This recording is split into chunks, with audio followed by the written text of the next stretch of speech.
आपकी financial management के हवाले से मैं आपको 10 पॉइंट्स बताने वाला हूं। अब आपने सबसे पहला ये काम करना है कि आपके बिज़नेस में सबसे पहली चीज़ कौन सी है, जो प्रॉब्लम आपका है, तो आप इनको उस लिहाज से एक सीक्वेंस बना सकते हैं।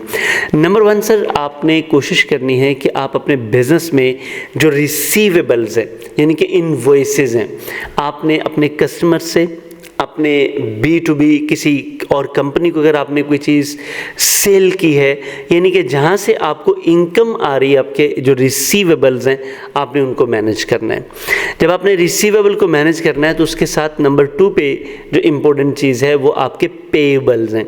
जैसे आपके रिसीवेबल्स होंगे ऐसे ही आपने कुछ लोगों को पैसे देने भी हैं, यानी कि जहाँ से आपने चीज़ें परचेज़ की, जो आपके वेंडर्स हैं, जिनको आपने अपनी चीज़ें जो सप्लाईज़ हैं आपकी, उनके बदले में कुछ कीमत अदा करनी है, तो आपने उनको भी मैनेज करना है, उनको भी नोट डाउन करना है, उनका भी रिकॉर्ड रखना है। नंबर 3 पे जो मुझे ज़ाती तौर पे कई मरतबा इसका मसला आया, जब मुझे इसकी समझ नहीं थी, तो मैं चाह रहा हूँ कि आप भी इसके ऊपर ज़रूर फोकस करें। ये है बैंक रिसीवेबल्स या बैंक ट्रांजैक्शंस और रिकन्सिलिएशन।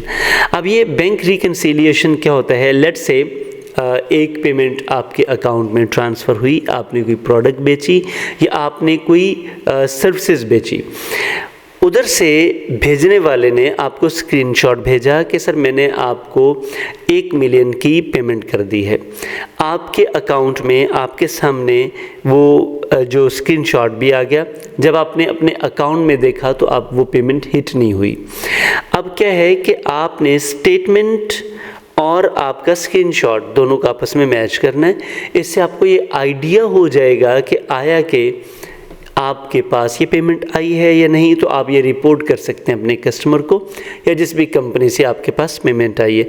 इसके अलावा भी अगर आपके पास कोई मेथड है जिससे आप पेमेंट्स हिट होने का कंफर्म कर सकते हैं, तो आपको ज़रूर अप्लाई करना चाहिए, क्योंकि बैंक रिकन्सिलिएशन या स्टेटमेंट रिकन्सिलिएशन ये बड़ा इम्पोर्टेंट फैक्टर है। ये आपका अगर बड़ा कैश फ्लो है तो आपको डेली बेसिस पे करना चाहिए, अदरवाइज़ वीकेंड्स पे आप इसको ज़रूर करें, क्योंकि अगर ये मंथली बेसिस पे चला गया तो फिर आपके लिए काफ़ी सारी कॉम्प्लिकेशंस हो जाएंगी, कस्टमर्स को बताना मुश्किल हो जाएगा और फिर अपनी पेमेंट्स को रिट्रीव करना आपके लिए मुश्किल होगा और ख़ासा मुश्किल होगा।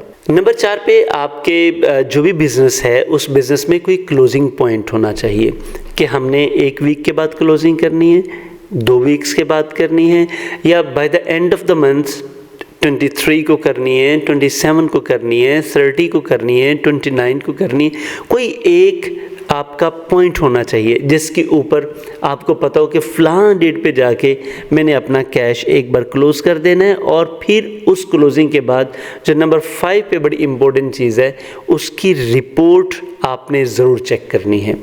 जो भी आपका CFO है, जो भी आपका अकाउंटेंट है, जो भी आपकी टीम है, उस टीम से कहें इसकी रिपोर्ट बनाए और आपको एनालिसिस के लिए दे। पहले वो प्रेजेंटेशन दें, उस प्रेजेंटेशन के बाद आप उसे अपने पास रख लें और आपको चाहिए उसको वेरीफाई करना। जब आप ये वेरीफाई करेंगे तो आपके कैश फ्लो में जितने भी सुकम होंगे, जितने भी प्रॉब्लम्स होंगे, वो आपके सामने आ जाएंगे और फिर आप दोबारा से आप अपनी टीम को गाइड कर सकेंगे। नंबर 6 पे जो आपको ज़रूर करना चाहिए अपनी कंपनी में वो है सिनेरियो मॉडलिंग। अब आप सोच रहे होंगे सर ये सिनेरियो मॉडलिंग क्या है? सिनेरियो मॉडलिंग बेसिकली ये है कि आपने अपने माइंड में एक खाका बनाना है, फिर उसको आप एक पेपर पे लिखते हैं कि सर फ़लाँ प्रोडक्ट फ़लाँ लेवल पे फ़लाँ जगह पे हमारी बिकेगी तो उसका ये वाली कॉस्ट होगी, ये उसकी आउटकम होगी, यानी कि आउटपुट होगी। इनपुट भी आपने देखनी है और आउटपुट भी। अच्छा, जब आपने ये सिनेरियो मॉडलिंग आप कर रहे हैं कि हमारी कंपनी ये कर सकती है, ये कर सकती है, ये पोटेंशियल्स हैं, ये इनकम के रिसोर्सेज हैं, ये अपॉर्चुनिटीज़ हैं, ये हम कर सकते हैं, ये कर सकते हैं, तो जब आप ये कर रहे होते हैं तो ये आप सिनेरियो मॉडलिंग, यानी कि एक सिनेरियो क्या क्या हो सकता है, पॉसिबिलिटीज़ आप देख रहे होते हैं। तो ये करने के बाद आपको करनी पड़ती है प्लानिंग, क्योंकि प्लानिंग के बगैर तो आप आगे बढ़ नहीं सकेंगे। और नंबर 3 पे इसी पॉइंट के साथ जो रिलेटेड चीज़ है बजटिंग है। पहले आपने सिनेरियो को मॉडल किया कि इस तरह से हम काम करेंगे, फिर आपने उसकी प्लानिंग की, फिर उस प्लानिंग को एग्जीक्यूट करने के लिए आपके पास कितना बजट होना चाहिए। तो ये भी एक पूरा पोर्शन होता है कि आपको सिनेरियो मॉडलिंग करने के बाद लेट्स से एक मैनेजर हैं या एक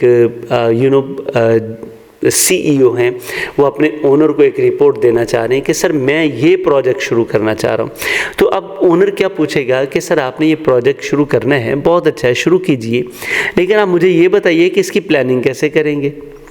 प्लानिंग करने के बाद अब मुझे ये बताइए कि इसकी बजटिंग कैसे करेंगे, क्या बजट होगा। तो अल्टीमेटली वो जो सिनेरियो मॉडल किया था, अब विजुअलाइज किया था, उसके लिए आपको प्लानिंग भी करनी पड़ेगी और बजटिंग भी करनी पड़ेगी। तो ये बड़ा इंपॉर्टेंट एरिया है, इसको भी आप ज़रूर फोकस करेंगे। नंबर 7 पे जो आपके पास नेक्स्ट स्टेप है जिसको आपने फोकस करना है, वो आपकी पेरोल है और एक्सपेंसेस है। आप सोच रहे होंगे कि सर ये जो पेबल्स है हमने उसमें क्यों नहीं देखा। देखिए इसको उसमें मिक्स ना करें, क्योंकि ये आपकी पेरोल पे काम करने वाले वो लोग हैं या वो लोग जिनको आप अपने पास रखा हुआ है और वो आपके लिए काम कर रहे हैं, तो वो आपकी पेरोल पर हैं। और दूसरा आपके एक्सपेंसेस, ये कंपनी के रनिंग एक्सपेंसेस हो सकते हैं, इसमें बिल्स हो सकते हैं, यूटिलिटीज़ जितनी भी हैं वो हो सकती हैं, फूडीज़ हो सकते हैं, इसके अलावा मेडिकल एक्सपेंस हो सकता है, ट्रैवलिंग एक्सपेंस हो सकता है, रोज़ाना का जो वहाँ पे वर्कर्स आते हैं उसका जितने भी रिस्क हैं उनका एक्सपेंस हो सकता है। तो एक्सपेंसेस और आपका पेरोल, इसको आपने एक जगह पे कैलकुलेट करना है, ये आपके लिए आसान हो जाएगा। जब आप इसको शामिल कर देंगे पेबल्स में तो फिर आपके लिए गुड़मुड़ हो जाएगा और आपका जो जैसे ना कचूमर बन जाएगा, दिमाग का दही बन जाएगा, आपको समझ नहीं आएगी। नंबर 8 पे जो आपने ज़रूर करना है वो है कैश मैनेजमेंट, कि आपके पास कैश है कितना, आएगा कितना, उसकी फोरकास्टिंग करनी है ताकि आपको पता चल सके कि आप अपनी कंपनी को किस लेवल पर ले जा सकते हैं। यानी कि ये एरिया इतना इम्पोर्टेंट है कि अगर आप इसको फोकस नहीं करते तो आपकी कंपनी दिवालिया हो सकती है, अगर आप इसको फोकस कर लेते हैं तो आपकी कंपनी दिन दुगनी रात चौगुनी तरक्की कर सकती है। तो ये पॉइंट नंबर 8 बड़ा ही इम्पोर्टेंट है कैश मैनेजमेंट का। और उसके बाद कैश फोरकास्टिंग, कि 1 साल बाद हम इसी स्पीड से चलते रहे तो इतना कैश हम अर्न कर लेंगे, यानी कि हमारी कंपनी के पास इतना कैश फ्लो बढ़ जाएगा। नंबर 9 पे जो इस वक्त पूरे पाकिस्तान में काफ़ी हलचल मची हुई है, टैक्स स्ट्रेटजीज़ क्या होंगी, आप कैसे टैक्स पे करेंगे, लिमिट्स में कैसे रहेंगे, कैसे आप कंप्लायंस करेंगे, जो भी आपका कंट्री है उसके लॉज के मुताबिक, उसके प्रिंसिपल्स, उसकी बाउंड्रीज एंड लिमिट्स के मुताबिक आप कैसे ऑपरेट करेंगे, ये भी आपके कैश फ्लो का पोर्शन होता है। समटाइम्स कंपनी फंस जाती है सिर्फ इस वजह से क्योंकि उन्होंने अपने कैश फ्लो को मैनेज नहीं किया होता, उनके टैक्सेस इस कदर आ जाते हैं कि वो बेयर नहीं कर पाते और अल्टीमेटली कंपनीज डिफ़ॉल्ट कर जाती हैं। तो आप अगर ये अपना जो टैक्सेस वाला एरिया है इसको भी आप एक्सपर्ट्स के थ्रू मैनेज कर लें तो आपके लिए बहुत सारी आसानी पैदा हो सकती है। नंबर 10 पे जो कि बड़ी इंपॉर्टेंट चीज़ है, वैसे सारी की सारी चीज़ें इंपॉर्टेंट थी लेकिन ये बहुत ज़्यादा इंपॉर्टेंट है कि आपने अपना रिस्क और कंप्लायंस, 2 चीज़ों को बड़े ध्यान से एनालिसिस करना है।